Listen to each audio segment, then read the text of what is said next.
but I haven't done a lot of this before. This is the first time, so I've got some helpers back there.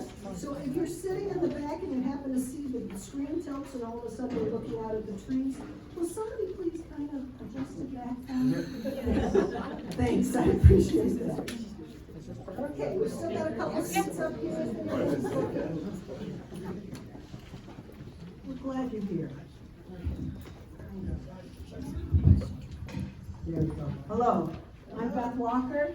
I'm a chair of the advisory council for the Brighton Area Women's History Roll of Honor, and I'm just so happy to see all of you here today. Thank you for coming. There's a book out that Adam Grant, who's from Michigan, wrote called Hidden Potential. He says, many people dream of achieving goals. They measure their progress by the status they acquire and the accolades they collect. But the gains that count most are the hardest to count. The most meaningful growth is not building our careers, it's building our character. As we celebrate the women in this room, remember, success is more than reaching our goals. It's living our values. There's no higher value than aspiring to be better tomorrow than we are today. There's no greater accomplishment than unleashing our hidden potential. So we're very happy you're here today to help us celebrate in this gorgeous Michigan weather. In 1973, the U.S. Congress designated August 26th as Women's Equality Day to commemorate the 1920 certification of the 19th Amendment, granting women the right to vote. Seneca Falls, New York, was the site of the world's first women's rights convention, and in 1848, and now 76 years later, we celebrate the accomplishments of notable local women that have made a difference in our community. To get started, I want everybody to know who the current Roll of Honor members are that are in attendance. So, I don't know if I can pass this along, but I'll say your name again. If we'll start in the front and just everybody stand, say your name, and then we'll hold applause to the end, and then we'll give everybody a round of applause at that point. So Jane, will you start? Jane McManus. Okay, Jane McManus. Tony? Tony Reese, 2024. Pat Shue, 2017. Nancy? If you don't know your year, that's okay. It's not a quiz. Nancy Fritz, 2018. Kate Lawrence, 2005. Class, 2007. Bonnie Corrigan has laryngitis and she is not able to speak, and I don't remember what year you are. But Bonnie Corrigan. Early. Long time ago. Very good. Okay, Sarah? Sarah Walker, 2024. Okay. Oops. Sharon Glass, 2014. Lynn? Lynn Strong, 2024. Kate Lowry, 2024.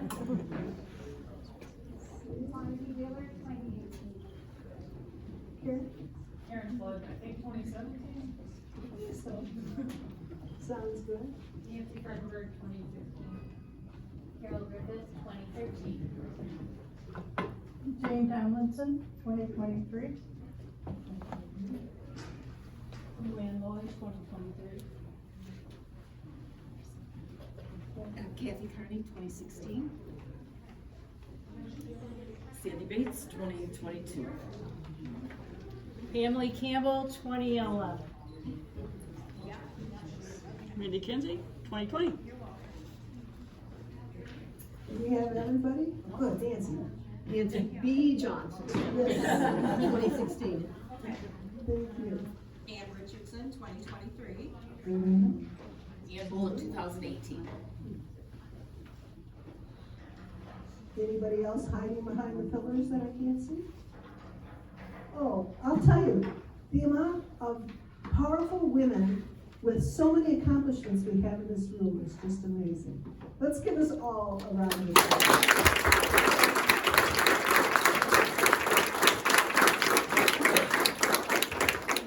Now, the work we do for the Roll of Honor wouldn't happen without our advisory council. These are the ladies that go through and review all the applications that we receive and decide who will be honored this year. Just because someone isn't chosen to be honored for a particular year doesn't mean they aren't worthy. It just means that we have so many different people that have applied, and we encourage people to reapply if you weren't accepted for a particular year. And so, to start with, we want to recognize Kathleen Barden, who unfortunately is somewhere in Italy and not able to be here.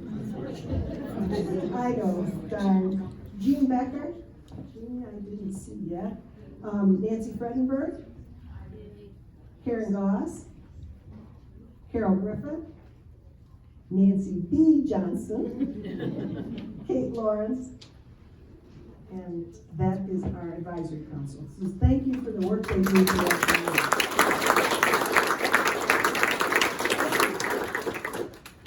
Unfortunately, we had a couple of members that passed this past year. We want to remember and recognize them. Shirley Barton was a founding member of the Brighton Area Human Relations Council. She encouraged the open housing and discouraged discrimination.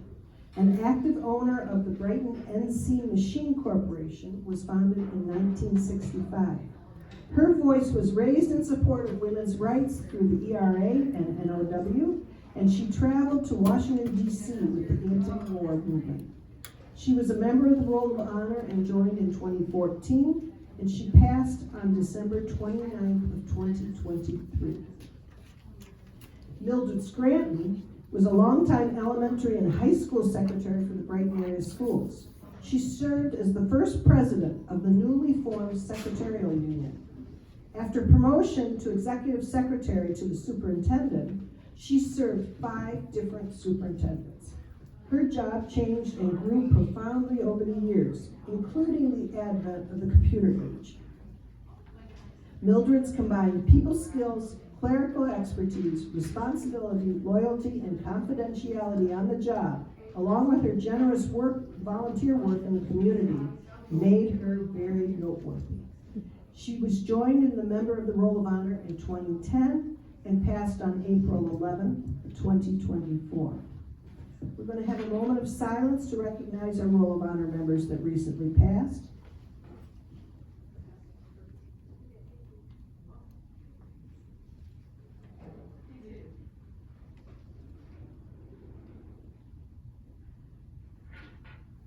Susan Orleans wrote the library book that had this quote. In Senegal, the polite expression for saying someone died is to say his or her library has burned. Our minds and souls contain volumes inscribed by our experiences and emotions. Each individual's consciousness is a collection of memories we've cataloged and stored within us, a private library of a life lived. It is something that no one else can entirely share, one that burns down and disappears when you die. But if you can take something from that internal collection and share it with one person or with the larger world, on the page or in a story recited, it takes on a life of its own. Let's keep building our own libraries and passing those along so that we can share and enjoy them as we move forward. Thank you with that. Okay, Joyce Powers founded the Roll of Honor, joined with Sherry Loma. Joyce was the Board of Education Secretary, and Sherry was the assistant to the superintendent. In 2002, they said, you know, we need to celebrate the history of women in the district. So they put up posters and signs around downtown and in the Board of Ed room to celebrate that. And then they said, we need to take this a step further. In 2003, they began and established the Brighton Area Women's History Roll of Honor to inform, enlighten, and inspire the accomplishments of area women. This year, in 2024, Our roll of honor has grown to include 124 women, and we recognize 12 outstanding historical achievements by young women. So each January, nominations are sought for qualified candidates that have achieved prominence or significantly contributed to the Brighton community while having lived, worked, or been affiliated with the area for an extended period of time. Honorees have demonstrated distinctive accomplishments in the candidate's chosen field of endeavor, professional or otherwise, that are of an enduring nature to the social, cultural, economic, or political well-being of the community, state, or nation. These honorees have given service or made commitments which have significantly advanced the status of women in society and exhibit qualities of character and personal ideals which serve as a positive influence on youth and as a model for other women. Now I need your help. Please start thinking and considering the prominent, accomplished women in our community and investigate whether you believe they should be recognized. Take a look at our program booklet and see who is listed there and say, you've got a gap. We've missed somebody that really should be recognized. So please, we have an application right now on the Brighton Library website for the Roll of Honor. Take a look at it. See what is needed to nominate someone. And you don't have to do it all by yourself. See if you can recruit somebody in the family who knows all the details and the dates. Because the one thing we really try and do is double check the facts, the statements that you have made, to make sure that we can validate what was said. They served on this board. Well, give us the dates. We want to double check. It's because that's the only way we can stay true to those we are trying to honor. So our distinguished advisory council that we mentioned earlier takes seriously all nominations, considers them, and tries to select those that represent our ideal mission. So, with the 2024 class, we now have 32 educators in the Roll of Honor. We have 16 military and 2 Rosies, the Riveters. We've got 11 state and local government officials. We've got 43 Brighton High School grads, 5 authors and columnists, 6 nurses, 8 PhDs, 3 colonels, and 3 physicians, 1 lawyer, and 1 CPA. And we have the first 2 women to vote in a Michigan election. And that includes Lynn Strong's ancestor, Katie Breed. So we've got a lot of history that we can recognize. In 2022, our advisory council created the Joyce M. Powers Memorial Lecture to celebrate the accomplishments of women and our effect on the community. Our second lecture on the history of the Willow Run B-24 bomber plant and the legacy of Rosie the Riveter, and the 2023 Rosie the Riveter Honor Flight to DC was presented by Claire Dahl at the Yankee Airmen's Museum this year on March 5th. We need your suggestions of who should be invited to give the March 2025 lecture. Goal is to feature a topic near and dear to Joyce Powers' heart, such as women's history, literature, entrepreneurship, arts, education, ecology, government. She was active in so many things, but we're looking for something that you think would be interesting and enlightening. So put your thinking caps on. We want to make this a dynamic thing. So what we do is during March, which is Women's History Month, we have the Joyce Powers Memorial Lecture and celebrate our newly named Roll of Honor members. And then here in August, when most people can travel and family can get in rather than the snowy winters of March, we have our induction ceremony. So that's kind of how we pattern things. We also march in the July 4th parade. And so it's a year-round commitment, but I want to remind you, the Brighton Area Women's History Roll of Honor is an all-volunteer, no budget, as Joyce used to say, organization. Everything we do is to provide by the work and the donations of our community members. No special commitment is required of our members, except to help extend the legacy that we have supported these last 21 years. Now to the fun part of the program. We are going to recognize our 2024 inductees.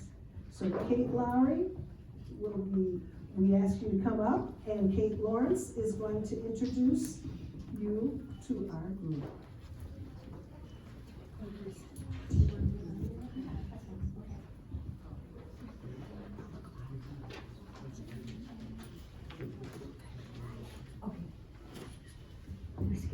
you stand right there? My mom did raise any young kids. Are we okay here, Mike? Let me just do this. Hello, everyone. Thanks for being here. It is my pleasure, it's my honor to tell you about my friend, Kate Lowry. She would never toot her own horn, so I want to do it for her, for this unsung hero. Kate is a perfect example of someone who donates her resources, her time, her passion, and expertise to continually improve the lives of others in our community. Kate is a lifelong resident of the greater Brighton area, a 1975 graduate of Brighton High School. She has been married 45 years to her high school sweetheart, Steve. They have 2 sons, Ryan and Scott, daughter-in-laws Megan and Alicia, along with 4 grandkids. Kate has many accomplishments serving her community, one of which is serving as a board member of La Casa for the last 25 years. And she's just as passionate today as she was 25 years ago. She's also a founding member of the Brighton Area Schools Alumni Association Board. She also played an integral part in role in fundraising for the Imagination Station we have downtown. Please help me welcome Kate Lowry to the Brighton Area Women's History Roll of Honor.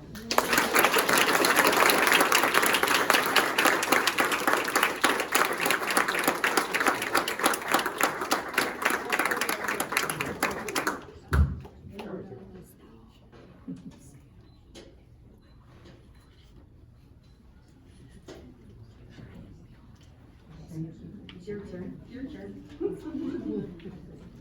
Thank you. You're welcome. And I want to take this opportunity to thank the Advisory Council for your time and dedication in preserving and celebrating women in our community. I'm honored.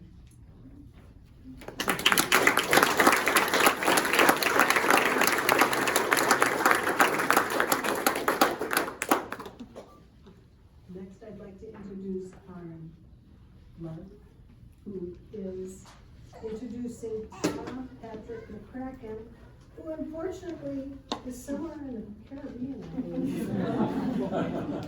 He was not able to attend. Or getting ready for it.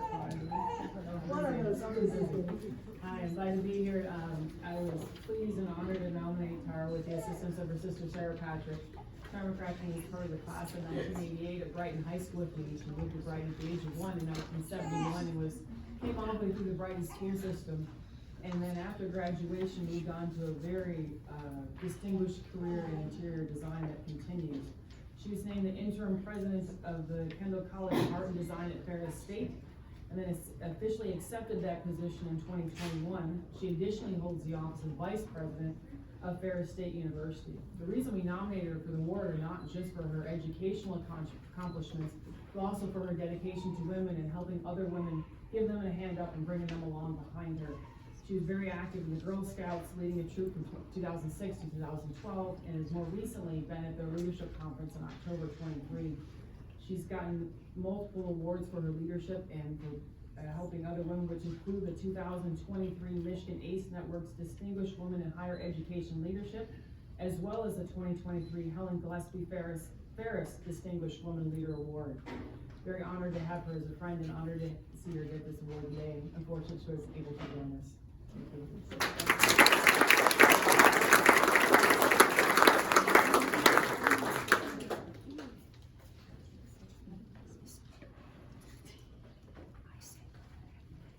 Darlene McManus is our next honoree, and unfortunately, her mom just informed me she was diagnosed with COVID. So she is home. Hopefully she'll be able to see the video of what's happening, but please join me in welcoming Jane McManus, who's here to do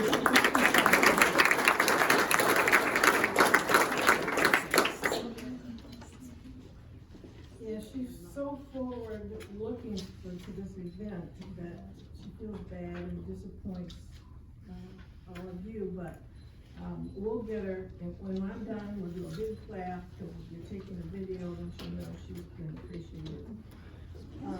Darling is a high school graduate of the class of 1987, and then she went on to attend Central Michigan University in the,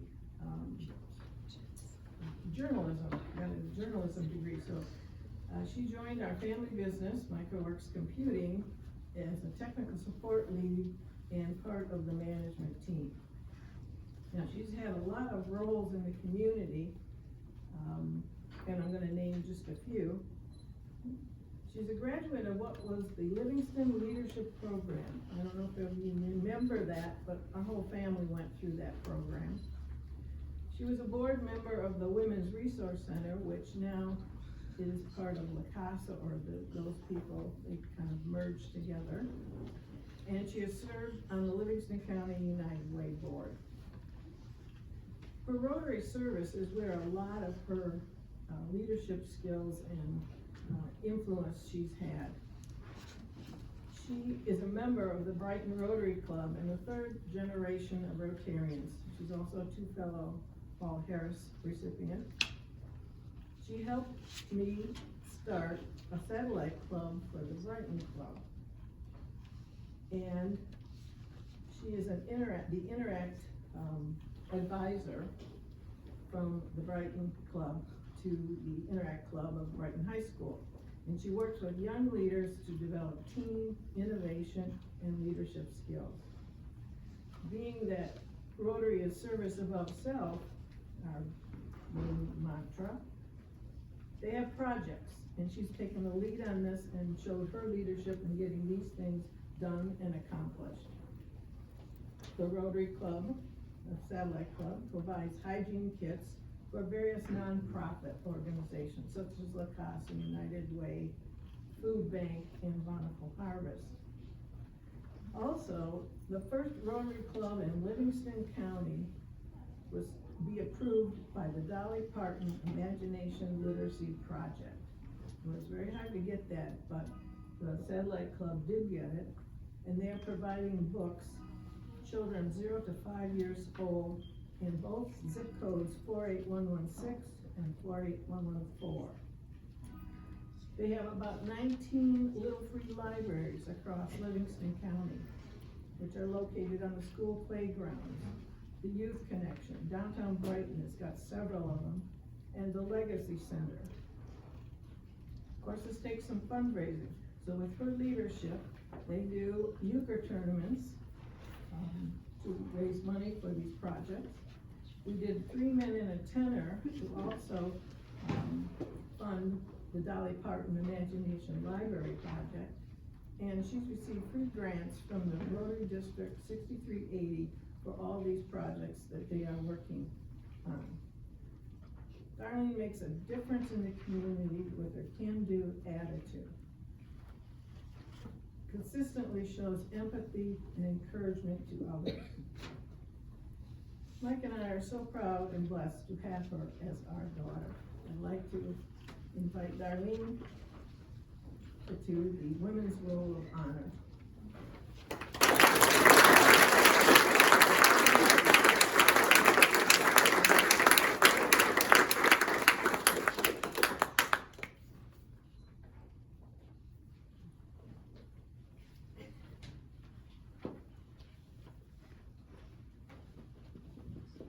Toni Reese is our next honoree, and her biography will be presented by Pamela Campbell.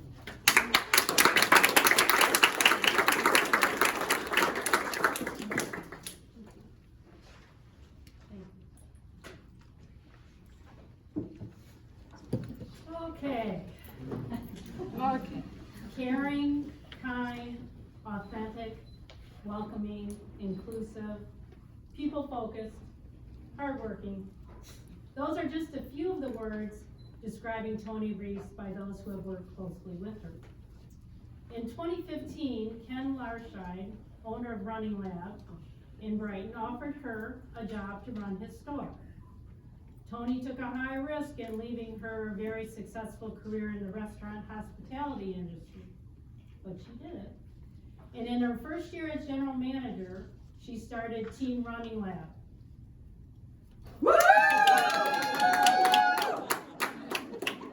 a few people came.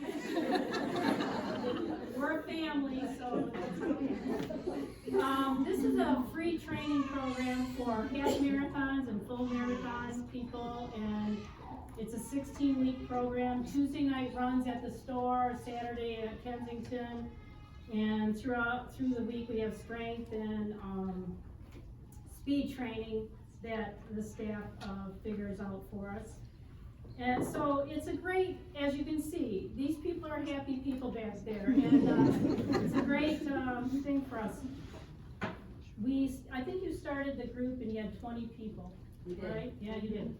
And then this year we average about 100 people in the group, and our Facebook page has over, at like an hour, her Facebook page has over 1,200 followers. Tony and her staff understand the importance of finding the right gear for the customer. Even if you don't run, you do walk. And she can fit you in any shoe, and her staff knows exactly what they're doing. And if those shoes don't work in 30 days, you bring them back. And there'll be no questions asked, other than what can we do more for you. And they take those shoes and they donate them to those in need. All events at Running Lab are free. Running Lab wants to make a healthy living accessible for all. That's her philosophy. They regularly host events, workshops that connect the community. Again, these are free. Most running stores do not, especially that trainer group, they don't offer free things. So this is a fantastic thing for our community.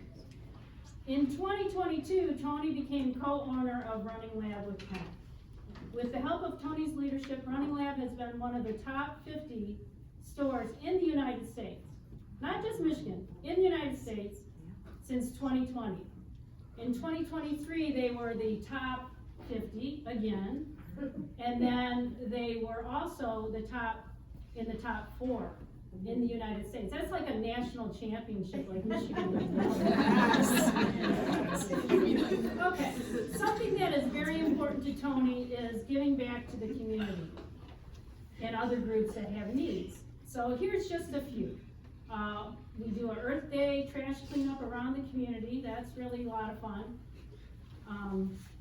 We clean up. This year they tried a Main Street Mile, which was a 1 mile starting and ending in the heart of downtown Brighton, which brought people into Brighton.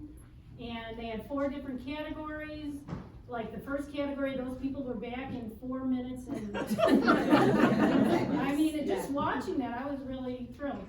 And it also has a dog race, which Prince Albert, my dog, took second to last place.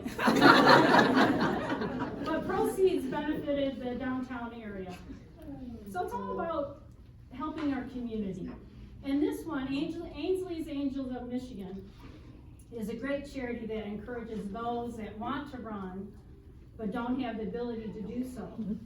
We as Running Lab runners, I could look at all those people back there, they've all pushed. We pay the money to get in the race, we volunteer our services to push someone who can't run. We've done 5Ks, 10Ks, half marathons, full marathons, and it's a great give back from the Running Lab organization. This one's a new one, Street Outreach Team in Detroit. The store actively donates footwear to this organization. Twice a week, they drive this mobile street outreach, not Tony, drives a mobile medical van around the city of Detroit, looking for people in need. And they clean the feet of the less fortunate. They gain their trust, they provide immediate medical care, and give socks and shoes to this person. She told me a story last week that I'm not going to tell you here, but it was amazing how it changed one man's life after he had his foot amputated due to gangrene, right? It was cool. Well, that it ended that way. He's no longer homeless. Last year, Running Lab donated over 2,000 pairs of footwear and socks to this cause. A couple more. Running Lab is a sponsor of the Hungry Duck 4th of July run that maybe some of you've seen or participated in, which benefits our local nonprofit partners in the fight against hunger. You told me how much money was given, but I couldn't remember. I'm not prepared with that, but I mean, it's 100% It's not like Congress. nonprofit. With the Sunshine Rotary Club, we've been able to help, fight hunger in our community. It's absolutely incredible. Yeah, it was a big number. Yeah. Running Lab is in their 3rd year of being the official merchandise retailer for the Detroit Free Press Marathon. Now that's pretty good stuff. And also, if you want to be in the full marathon, half international, and the international in Michigan, or half running in Michigan, not going over the border, you can't. It's sold out. So they're gonna have so many people down there, and they service all of them. They have great wear to show to them and make them happy. So that's a great thing. As you can probably tell, Tony is an important part of Running Lab's success. She always has ideas and plans to make Running Lab better, or how can she help the community, or how can she help someone in need. It's amazing, her kindness and her generosity. She has helped make Running Lab more than just a running store. It's a hub for runners and walkers to gather, learn, succeed, and ultimately become a family. That's my family out there, and that's because she guides, she helps, she's the one sending out the messages. And I want to tell you, the most important thing in Tony's life is her family. Husband Chip, daughter Stephanie, and a little dog named Happy. Tony has a positive influence on all those she meets, and she's definitely a role model for girls and women. It is my honor to welcome you, Tony, into the club. Keep doing what you're doing.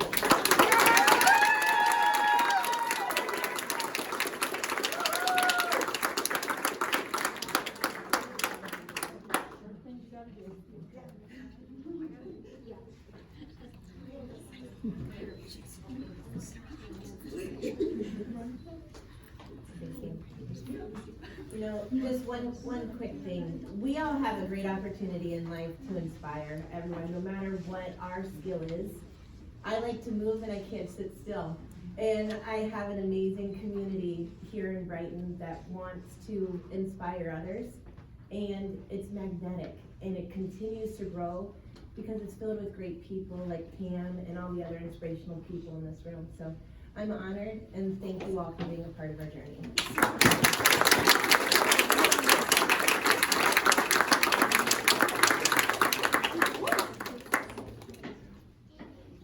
Mindy Kinsey, is going to be introducing Lynn Strong. So you both come up, please.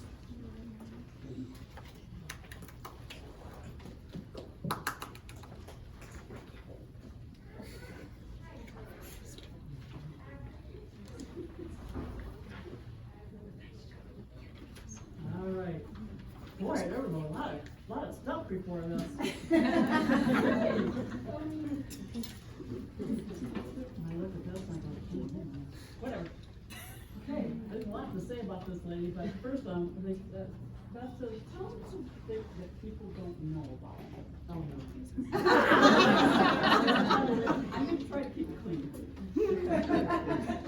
No, I first met Lynn when she came into the Pleasant Valley Social Club, which is a club that started in 1928 as some of the local families.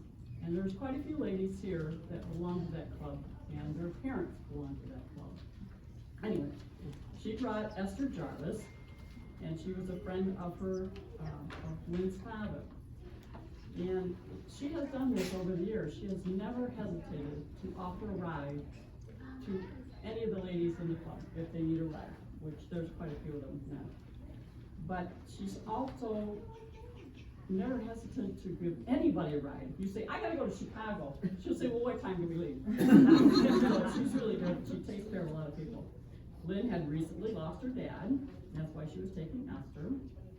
And then after she was taking care of him for 6 months, and that was just after losing her husband, Mike.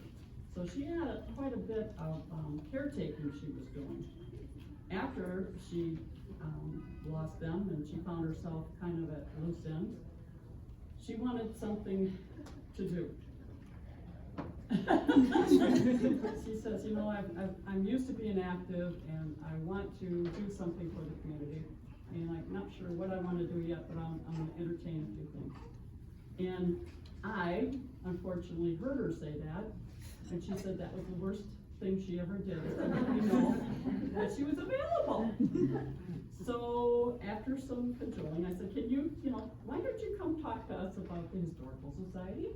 Which was a great fit for Lynn, because her family has, as is on in the introduction, her roots are very deep.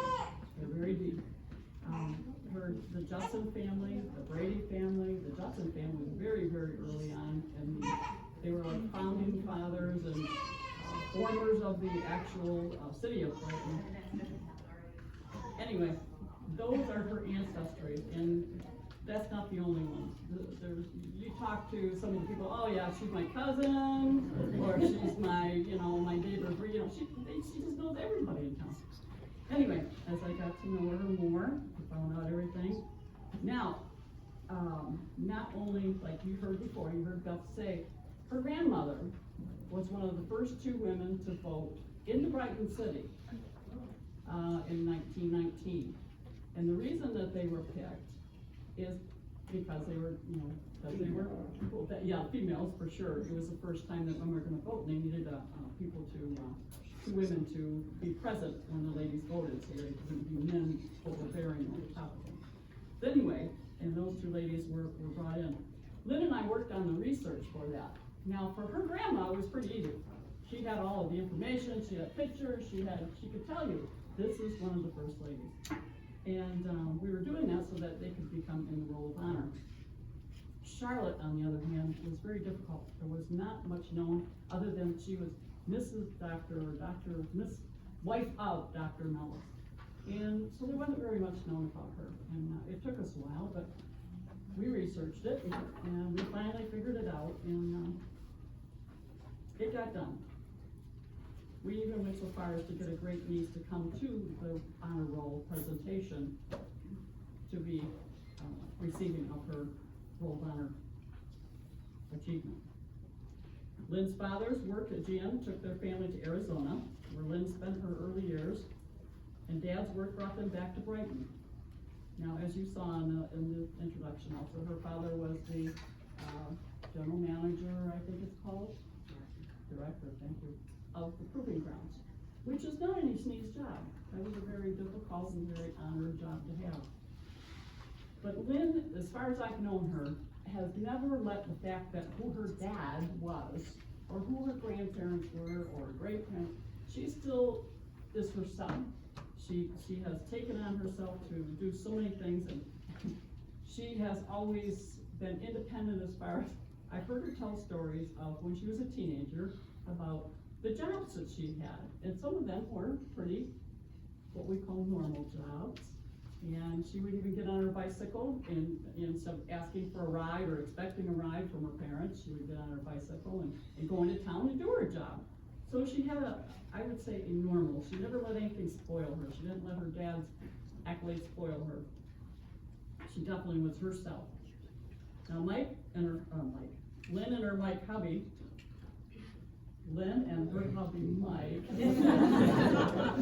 traveled about the U.S., so various states they've been in, and they were always doing different jobs. And a couple of jobs that always got me that Lynn, I swear, every time I hear her talk about her job, if something new comes up, oh, well, I've done that, or I was, you know. Well, one of them was that she was she worked at Lone Star here in Texas as a rep. Now, that, and then she also was a supervisor at AC Spark Plug in Flint. Those are not normal jobs that women do, okay? Those are some jobs that men sometimes have a hard time doing. But Lynn did not let that deter her. She took on a job that was a challenge, and she never looked back.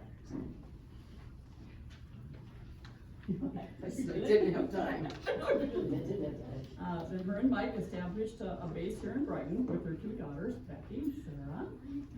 And we're able, Becky and Sarah were able to grow up and attend the Brighton schools.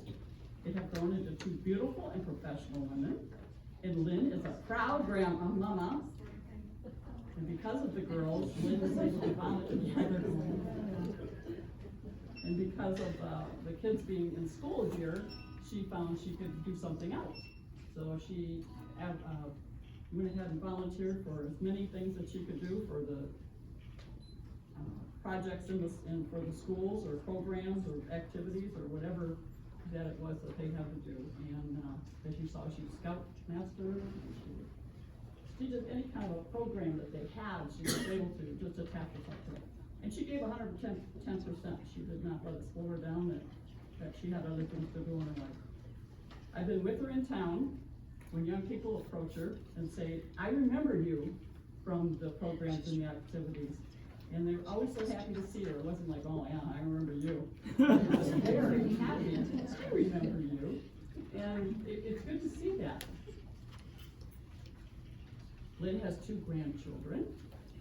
And I'm gonna point them out because they're Matt. And I'm not sure where Elizabeth is. That was She's out where she Elizabeth's is. over there, and Good, that's where she's keeping quiet, right?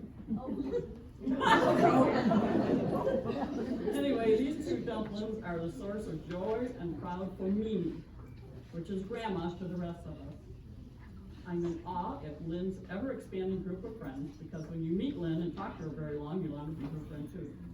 She always remembers names and faces. She has that charisma, I think it's the eyes, and that smile. That smile is definitely the smile that gets you.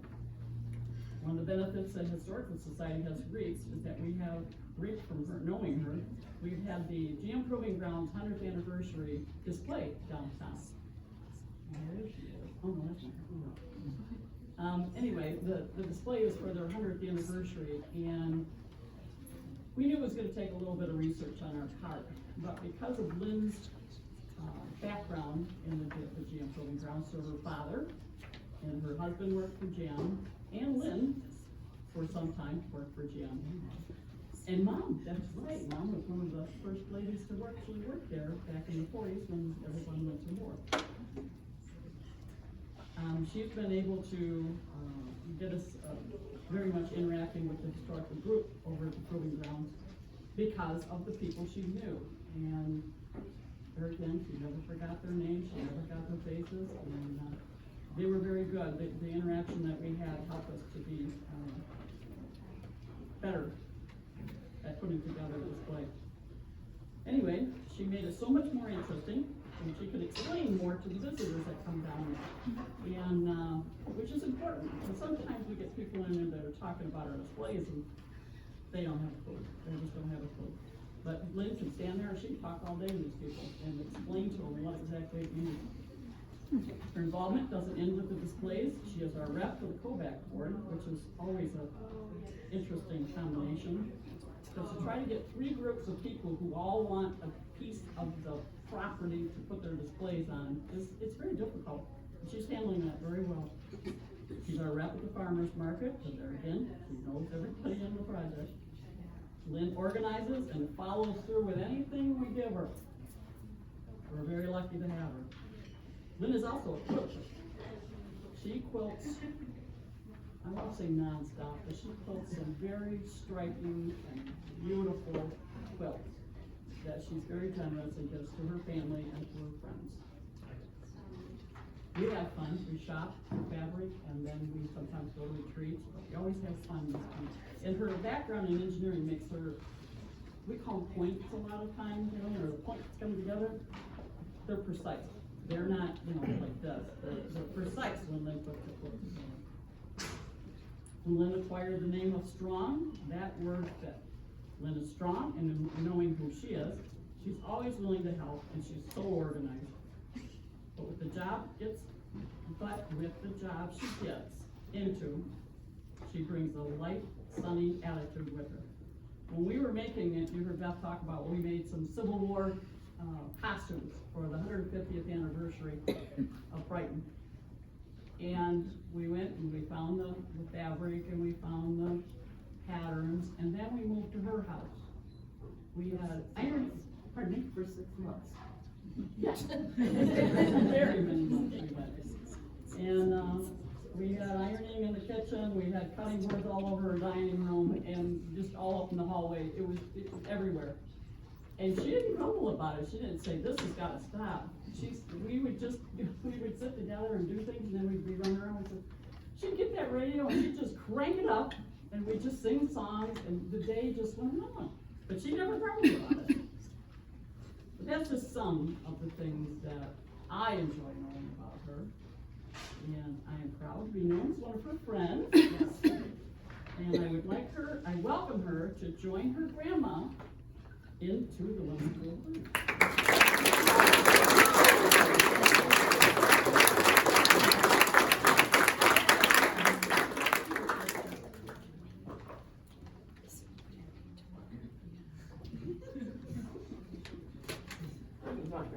Yeah.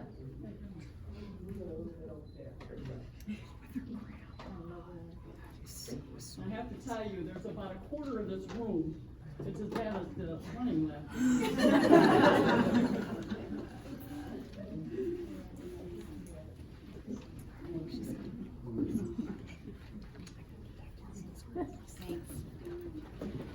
I will now ask Carol Griffith and Sarah Walker to come forward. Help us celebrate our final induction into the world for this year.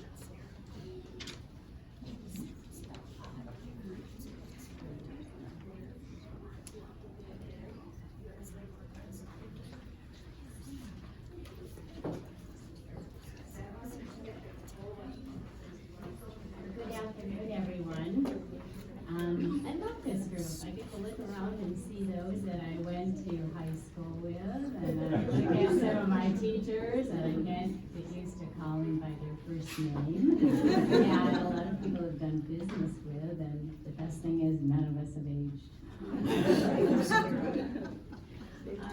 So, here's to strong women.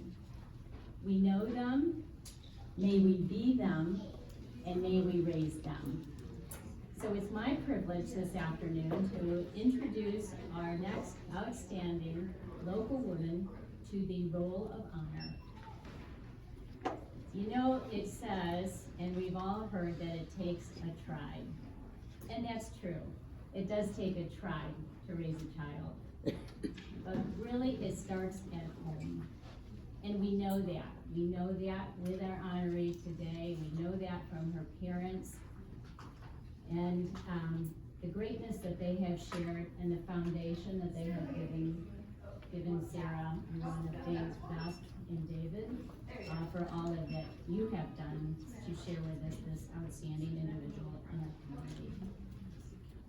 And Sarah, I followed your success throughout your school days in Brighton, and you shared your talents not only with your fellow classmates, but the whole entire community.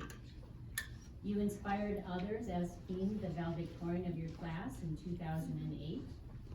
You enriched our culture by being a talented and accomplished pianist, and your dedication on the golf course. Being an all-state golfer, you set records, and it was just another example of your determination and your true grit. And when it comes to ambitious accomplishments, I'm going to read those in just a few minutes. But Sarah holds several degrees, MD and MS, a great combination that's carved her journey to success and significantly shaped the groundwork for future success. Now you're going to have to bear with me for a minute because I'm going to read to you what she has accomplished. And I think when I get done, at least I know I feel like a slacker. So Sarah is currently the only Utah physician specializing in outpatient eating disorder care. She created and owns an eating disorder sports medicine clinic called the Performing Endurance and Artistic Athlete Clinic in Salt Lake City, Utah. She works to reduce the care gap between the rural and the urban populations through her role as course director of Intermountain Project, which is eating disorders, a monthly conference intended to increase knowledge about eating disorder treatment through Utah and its neighboring states. Sarah's establishing a telehealth and in-person care pathways in Utah to further her goal. She holds medical license in more than 15 states to provide telehealth for those in the U.S. that do not have access to any eating disorder specialists. She serves as the sole physician of the advisory board for My Clear Step, I guess that's an international company that developed a Bluetooth numberless scale that is invaluable for treating disorders. I like the numberless scale. It's really fantastic. I had to put up a sign on the wall that says, "There are no numbers on this scale." Because everyone's like, I don't see where they are, but I expect them to pop out. And I'm like, no, there's really not. And it is what it sounds like they don't lie. What happened here? That would not be a fun scale. Okay. Her most recent article was published in the Utah Academy of Family Physicians Fall/Winter of 2023 about reducing weight-based biases and discrimination in healthcare. She's working with Utah legislators to remove the inclusion of weight on the Utah state driver's license. Do that around here. A frequent state and national level lecturer about eating disorder care and health at every size. Sarah has she has mentored countless doctors, providing and being a lecturer for eating disorders across the U.S. She's also founder of Sarah Bell Lee. This provides an online personal course for medical trainees and provides the individual physicians that have burnout and coaching them with as a certified life coach.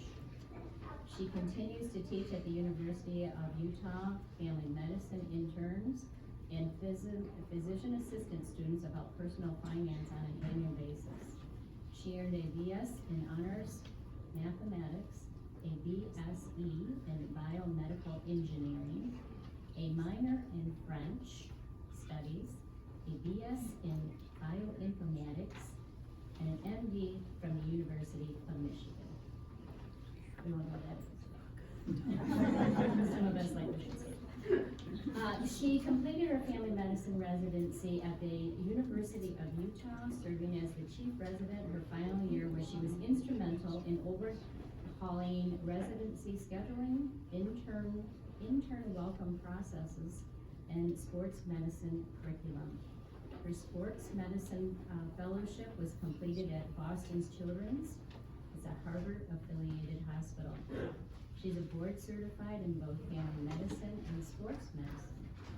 Sarah has worked with numerous elite and professional athletes and artists, including those from the Skating Club of Boston, the Boston Ballet, the Boston Conservatory at the Berklee College of Music, Northeastern University, the Boston Marathon, the University of Utah's women's gymnastics, basketball, and soccer teams, the Utah Royals, the University of Michigan women's gymnastics team.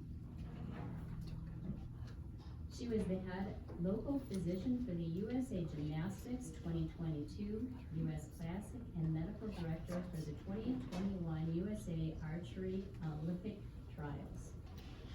She was an athlete village physician for the FISU 2023 University Games in Lake Placid. And she serves as a Team USA physician for US figure skating in multiple national and international competitions, including critical moments at the 2023 National Championships and the ISU 4 Minutes Championship. Sarah, our circle right here embraces your success, and we will continue to watch all of your future successes with the highest regard. Congratulations.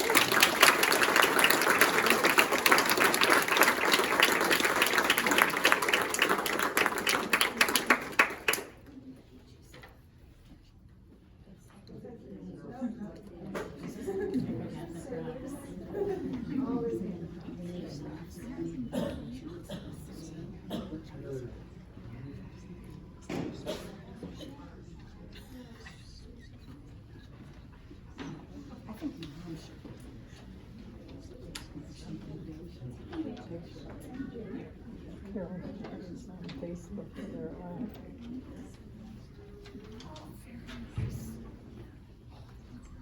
When we first established the Brighton Area Women's History Roll of Honor, we used to recognize the athletic championships. And that was our focus. And a couple of years ago, we started looking and we said, you know, there's so many more things that the young women do that are outstanding historical achievements beyond just the athletic fields. And so we've broadened that category, but it's my pleasure this year to welcome 3 championship teams from Brighton High School that we are going to recognize. First, we're going to recognize the 2022 and the 2023 lacrosse teams and their coach, Ashley Peters, pardon me. Ashton, I did say it. And I don't know, is Ryan spoke? Ryan's not here. Ryan's not here. Will you all please come forward?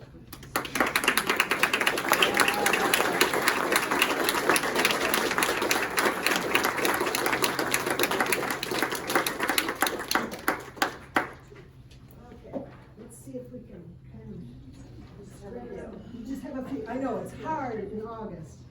So, the 2022 and 2023 Brighton varsity girls lacrosse teams have become very familiar with state championship competition. They are now Division I state champions. They played in the final game for 3 years before the 2022 team earned the state championship. And it looks like the 2024 team just made it 3 in a row. The 2022 team defeated Grand Rapids, Forest Hills, Northern Eastern, sorry about that, that's a long name, 12-11 in overtime to win their championship. And so I have certificates here, and I'm not sure how many we have from that team, and maybe what I'll do, can you hand that out later? And I also have the 2023, I will get for you too. But, the team is amazing. And they were the 2023 team that came right afterwards, again defeated Grand Rapids, Forest Hills, Northern Eastern, 8-6. So they were the first girls team in Brighton history to win back-to-back titles. And now their 2024 team just did a 3-peat. So this is amazing. So looks like next year we'll be back here again. So please join me in welcoming the coaches.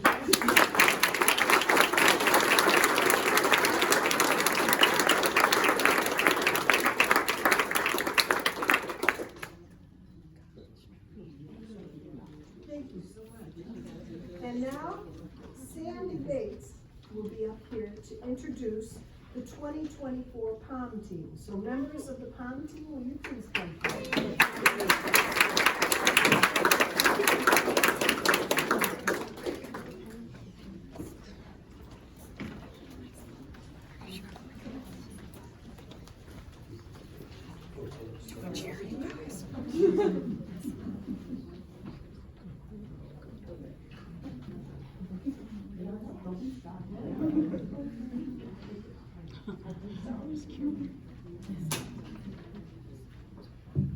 So this is the 2024 Brighton varsity POM team who won the 2024 dance team Union National Championship on February 11th, 2024 in Orlando, Florida.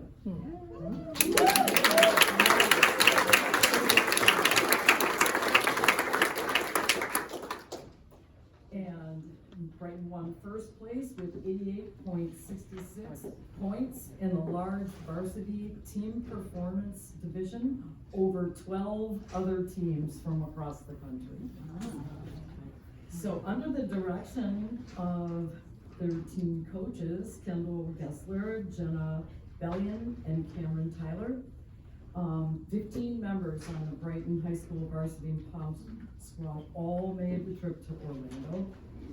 And they include, I don't have last names, but we have Addison, Caitlin, Carolyn, Jura, Cadence, Elena, Elle, Gianna, Maya, who is a captain. Lavari and Sophia, and Cora is another captain. McKenna, Serena, Mackenzie. And these girls hold a few fundraisers throughout the year that covers their regional competition season, choreography, music, and costuming for both of their routines. So in addition to all of that and all of their time that they spend practicing, they still manage to remain honor students.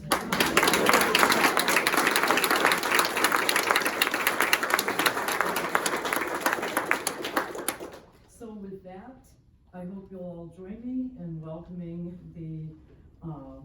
these young women to the outstanding historical accomplishments by young women to the Brighton Area Women's History Roll of Honor.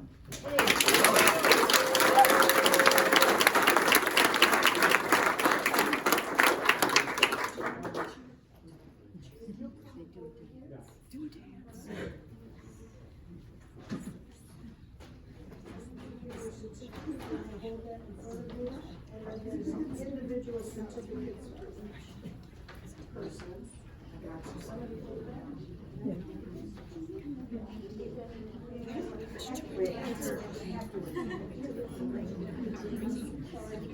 No. Please don't break all.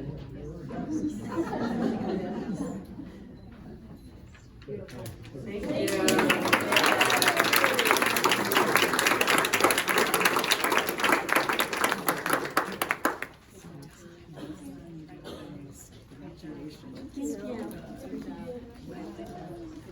As I mentioned before about the Roll of Honor being a quote, no budget organization, we do have community support.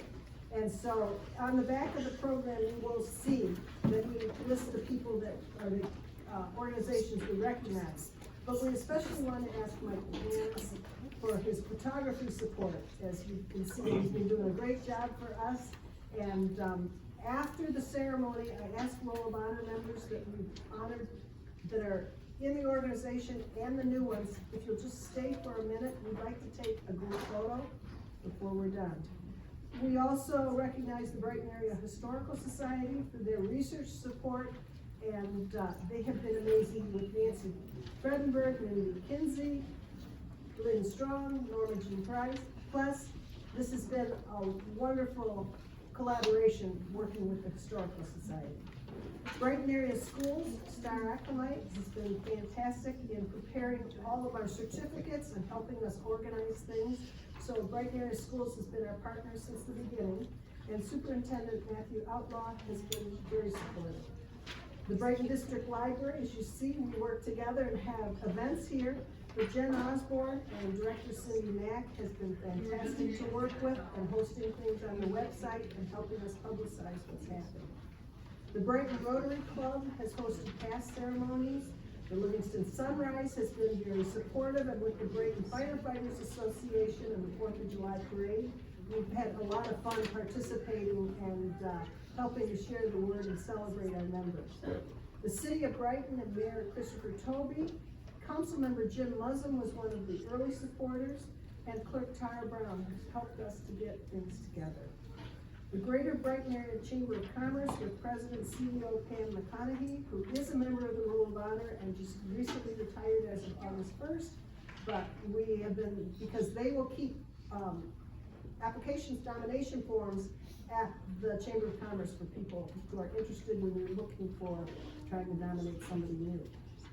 The Marketeer with Melanie and George Moses and Kathy Smolinski have helped us produce our program booklets, and we're grateful for that. Mike and John Podcast, and then WHMI and Jessica Matthews, one of the news directors, has been very supportive in helping us get the word out. So we appreciate our sponsors and our partners.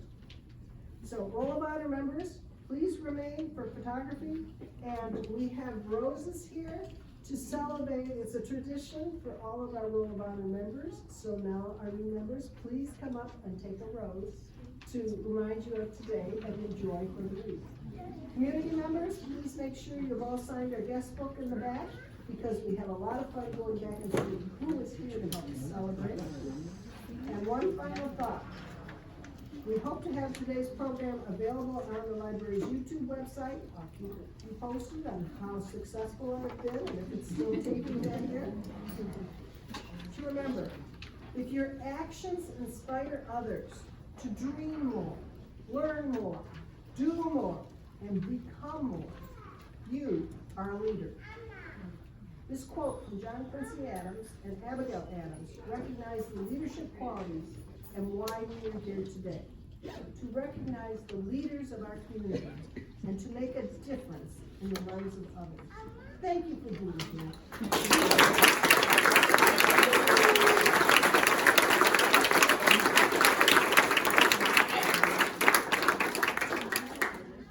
Enjoy your afternoon. Let's grab a quick picture. I will. I'm gonna get it right now.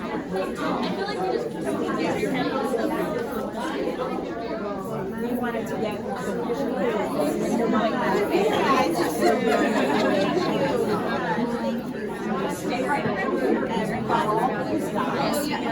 This is from the conference and watch what they made.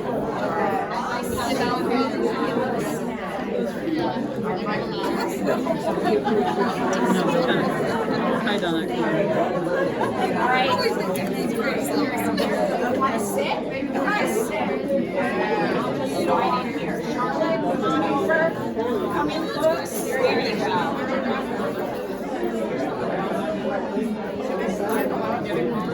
Sorry.